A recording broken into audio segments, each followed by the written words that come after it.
লোকের বাগান থেকে ফুল চুরি করতে গিয়ে ধরা পড়লো কি দুর্গা, দেখতে থাকুন। এই বাড়িতে আসবার কিছু খাবো না, সেটা কি হয়? তো আমার ভাগে ছিল 2 পিস না 1 পিস চিকেন। ছিল না রে, মানে ছিল না, আমি আমার থেকে তুললি। তোর থেকে তুলিনি, মাটা রেখে দিয়েছিল আমার জন্য। মানে মা কি করে জানবে তুই আসবি? একটা মনের মধ্যে চলে একটা, বুঝলি? আমার আগের ব্লগ দেখেছে, সেখানে মা জেনে গেছে অলরেডি আমি আসতে চলেছি, সেই জন্য আমার জন্য এই 1 পিস চিকেন। আমারই ভাগে ছিল, মা আমার থেকে উঠি তো না। যাই হোক, হোয়াট এভার ইট ইজ, তো তো অনেকটাই আছে, খা না ওগুলো। আমি নয় 1 পিস খেলামই, তাতে কি যায় আসে? কোনো যায় আসে না, খা। কি আর বলবো, ও আবার ডিরেক্ট ওর থেকে তুলে গেছে, এটা আবার অনেকে বলে তালা নেই তোমাদের। আমি আর মাই তো খাবো আর বাবাই তো খাবে। হ্যাঁ, ফলে আবার একটা থালা কেন মাজবো বলো তো?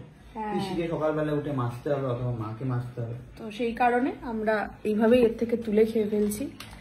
তো কে কুকুদি রান্না করেছো তো? দেখি কুকুদি কিরকম বানিয়েছ আজকে চিকেনটা, দেখা যাক।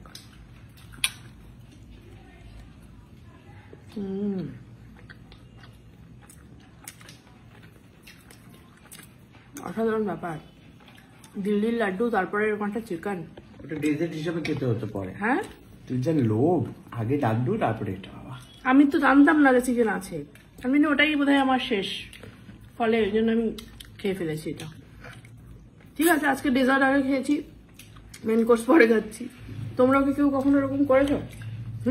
কেউ করে না, আগে ডেজার্ট খেয়েছো তারপরে মেন কোর্স খেয়েছো, এরকম আছে? তাহলে অবশ্যই কমেন্ট করো, আমি অবশ্য এখন এটা ছেড়ে থাকি। ঠিক আছে, সেটা কখন?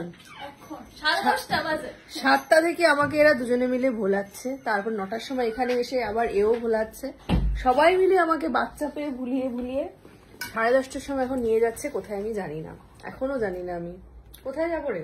হাইওয়ে। কোথায়? হাইওয়ে। হাইওয়ে। আমি কইতাম, হ্যাঁ আমি কইতাম ওকা পিনে যা রে গাইস। আমি হয়ে গেছি ক্লান্ত।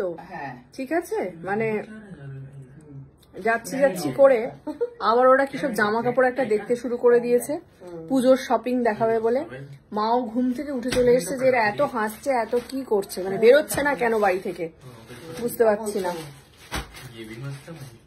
এবার মানে 11টা বাজিয়ে, 11টা বাজতে যায় অবশ্যই। তো ফাইনালি আমরা বেরিয়ে পড়েছিলাম একটা লং ড্রাইভে, আর দেখো ফেরার পথে দুর্গা গাছে অনেক ফুল দেখে তুলতে শুরু করলো, কারণ ও নাকি কালকে এই ফুলগুলো দিয়ে পুজো করবে। তো তোমরা কারা কারা আছো এরকম গাছ দেখলে নিজেকে সামলাতে পারো না, ফুল তুলে নাও পরের দিন পুজো করার জন্য, অবশ্যই কমেন্ট করে জানিও। আর ভীষণ সুন্দর লাগছে ফুলগুলো। তো সেগুলো নিয়ে আমরা আবার বাড়ির জন্য রওনা হলাম। তো এবার যেটা হলো, অনেক রাত হয়ে গিয়েছিল, 3টে বাজে তখন সায়ক শিব দুর্গা আমাকে আমার ফ্ল্যাটে ছেড়ে দিল। কিন্তু যেহেতু আমি এত রাত করে কোনোদিন ফিরি না, তো আমি দরজাটা খুলতে পারছিলাম না, কারণ কেয়ারটেকার তখন ঘুমিয়ে পড়েছিল। অবশেষে শিবম এসে আমাকে দরজাটা